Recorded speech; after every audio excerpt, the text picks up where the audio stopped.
È un anno importante questo che abbiamo davanti, un anno in cui si dovranno mettere le basi per scelte strategiche che influiranno sullo sviluppo del Veneto nei prossimi anni. Per questo come CISL abbiamo cercato di individuare quelli che sono i temi principali da affrontare e che saranno al centro della nostra iniziativa politica nei confronti della Regione e delle nostre controparti datoriali, cercando di costruire delle alleanze. Questi grandi temi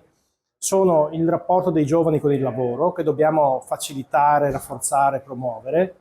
l'obiettivo di far crescere l'occupazione femminile con lavoro di qualità nella nostra regione, rendere il territorio attrattivo per far arrivare in Veneto energie, talenti, competenze da altri territori e anche da altri paesi, e infine il rafforzamento di un sistema di welfare che vive una sfida evolutiva importante e che deve continuare ad essere universale e allo stesso tempo generativo per permettere di costruire sviluppo anche nello svolgersi delle azioni di welfare.